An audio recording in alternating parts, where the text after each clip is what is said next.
Everyone, my name is Raiteja, chemistry faculty. Today we are going to discuss about the topic name language of chemistry. Before going to the language of chemistry topic, first of all we want to know about what is the chemistry. Chemistry is the branch of physical science which deals with the preparations and properties of the substance. In this chemistry we will explain about why substances must combine and how they will combine. If they combine means it produces one new substance.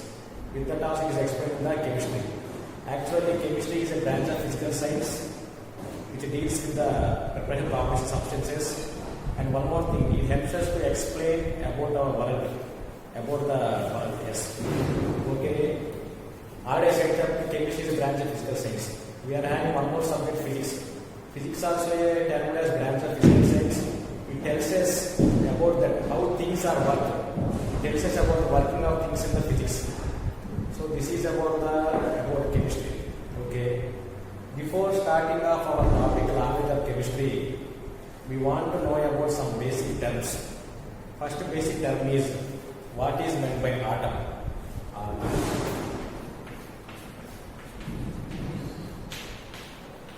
Atom. Now coming to the definition of the atom. Atom is the smallest particle of matter. Once again, atom is the smallest particle of matter. Atom is the smallest particle of matter. Actually, you will get one doubt where the atom name derived from. Actually, atom derived from the Greek language. That at that time, in Greek language, that word is atomos. Atomos means indivisible. Atomos means indivisible. Why it is indivisible means already in the definition I said that atom is the smallest particle of matter. It means one more point is atom we cannot see with our naked eye. Atom we cannot see with our naked eye. Why? It is very small. For example, take this chalk piece. If you break the chalk piece into two pieces, I broke the chalk piece into two pieces. Again, second part I took. Again I broke the chalk piece into two pieces. Again I took the last piece. Again I tried to break it into two pieces. I did this one. Again I took the small piece. This one I am trying to break, but I cannot break. Why? This is the smallest particle of matter. Here what I am explaining is atom is the smallest particle of matter. Actually I can see this chalk piece. I made this chalk piece in very small piece. Here I cannot break this chalk piece into small piece. Once again. Here atom we cannot see with our eye. So how can I break it? It is very impossible. So atom is the smallest particle of matter. It derived from the Greek word atomos. Atomos means indivisible. It means it cannot be divided further. That is only the ultimate particle. So that only we called as atom. If you see in the atom definition, we saw the new word matter. Actually, we learned in the earlier classes matter. Matter. Now we come to the definition of the matter. Matter means anything which occupies space and has some mass. Anything which occupies space and has mass. That is called matter. Now coming to the examples of matter. We are having so many examples of matter. For example, if you take this glass board. This board is a solid. This board is a solid. It has some mass and it occupies some space. So we can say board is an example of the matter. Now coming to the liquids. We are having different types of liquids. For example, if you take hydrogen peroxide. Hydrogen peroxide formula is H2O2.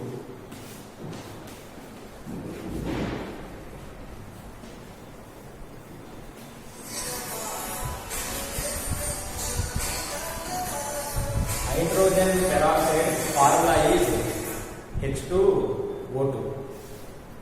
Here H2O2 is a liquid. Actually H2O2 we called as oxidizing agent.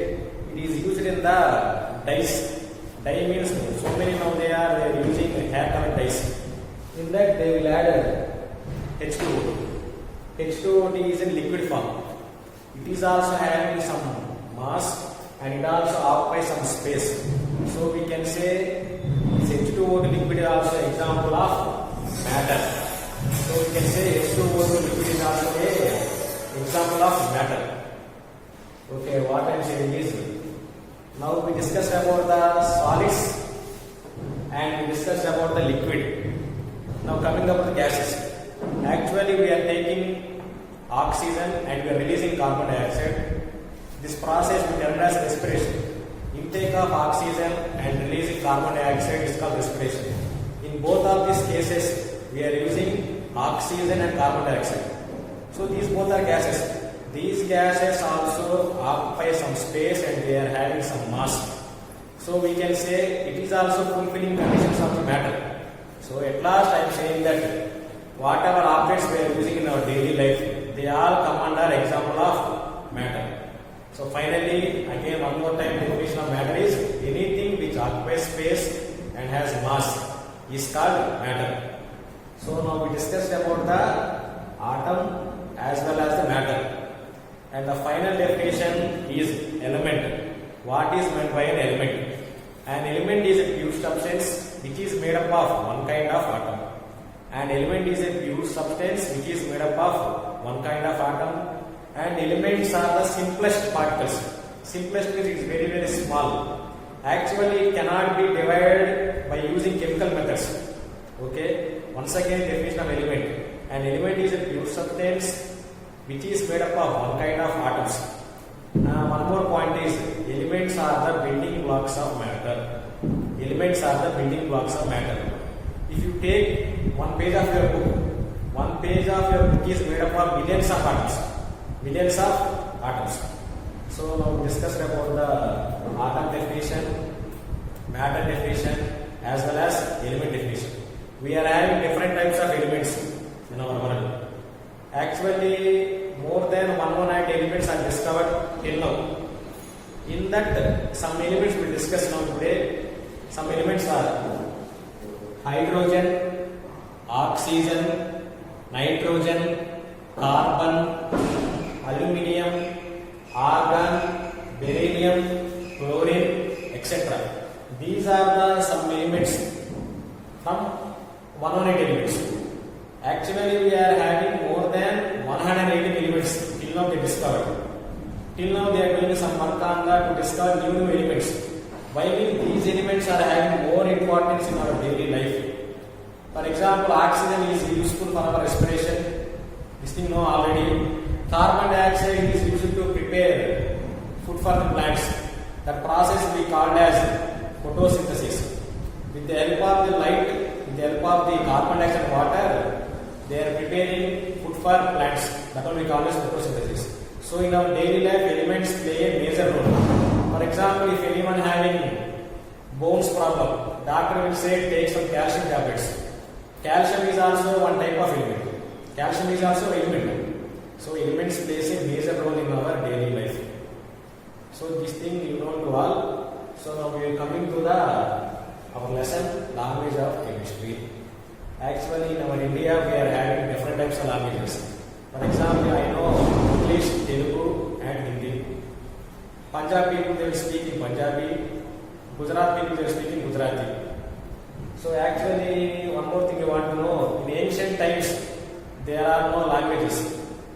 They used to write. In ancient times, there are so many early people. Early people they are going to write some symbols on the caves. Based on that symbols only, they used to communicate. Slow by slow, our generation improved. They wrote some different types of symbols. That only they called as alphabets in the different languages. If you combine alphabets, we'll get words. Again, if you combine words, we'll get sentences. So same thing we are taking in our chapter also. Here we are taking the elements. Here we are taking the elements. Elements, if you take means, the elements also they will use, actually I said elements are made up of one kind of atoms. Elements are made up of one kind of atoms. Now we will discuss about the how symbols came. How symbols came? Who is the originator of the symbols? Actually, at starting time, John Dalton. Scientist name is John Dalton.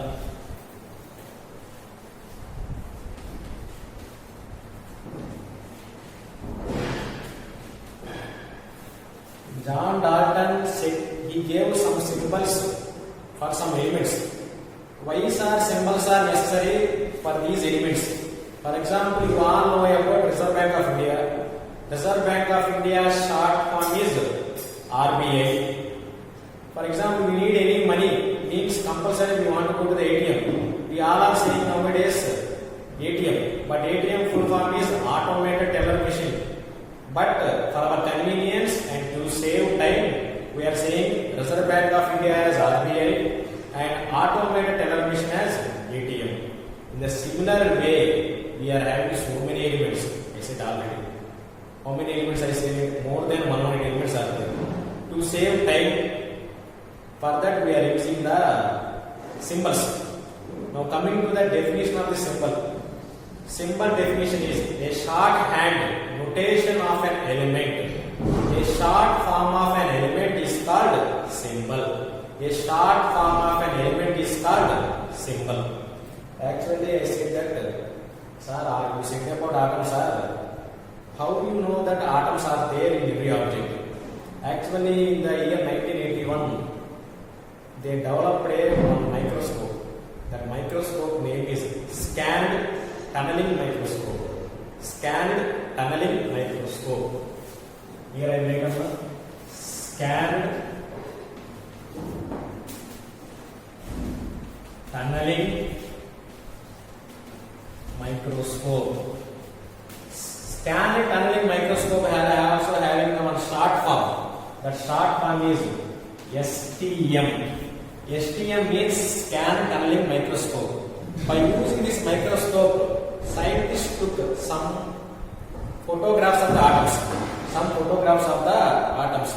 By this thing, we know that some atoms are present in some objects. So, again, one more time, definition of the symbol. Shorthand notation of an element is called symbol. Shorthand notation of an element is called symbol. To write symbols, we are having different types of ways, but some scientists they said that some ways.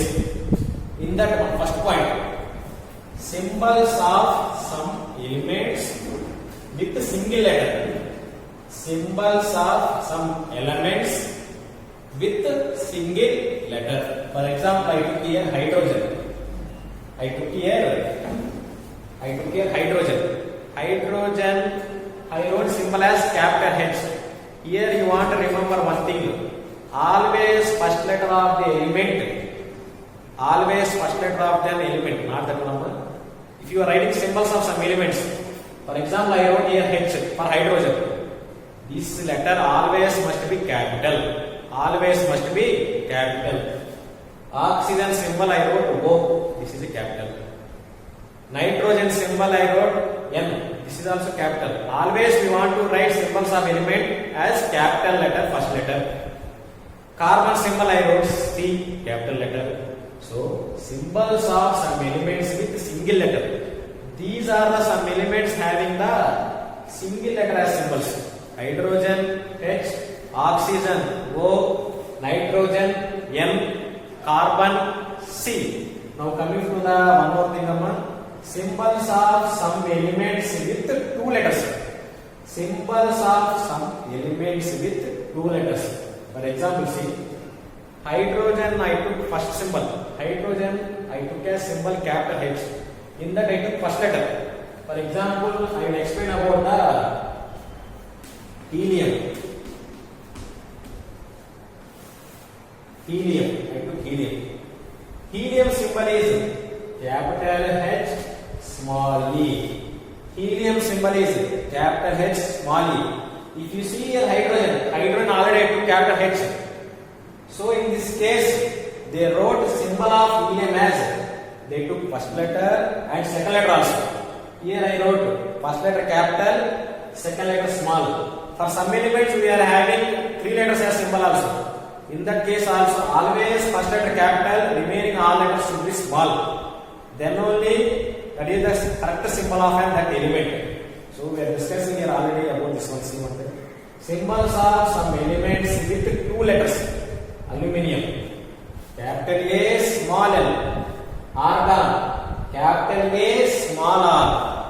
Beryllium, capital B, small e. Chlorine, capital C, small l. These are the some elements with 2 letters symbols. These are the some elements symbols with 2 letters. Okay, next last one, coming to the symbols of some elements. Symbols of some elements are derived from their Latin names. Symbols of some elements are derived from their Latin names. Here what's the one? Antimony. Antimony symbol is SB. Here if you observe means starting letter A, but here came S. In antimony, S is not there, B also not there. Then how that symbol of antimony is SB? That symbol of antimony they took from the Latin language. In Latin language, antimony name is stibium. In stibium, they took that symbol SB. So here, if you took gold known to all. Gold Latin name is aurum. Symbol is capital A, small u. Silver Latin name is argentum. Symbol is capital A, small g. So today we discussed about the some of the symbols of elements with a single letter with 2 letters. And symbols of some elements are derived from their Latin names. Okay, thank you, Amma.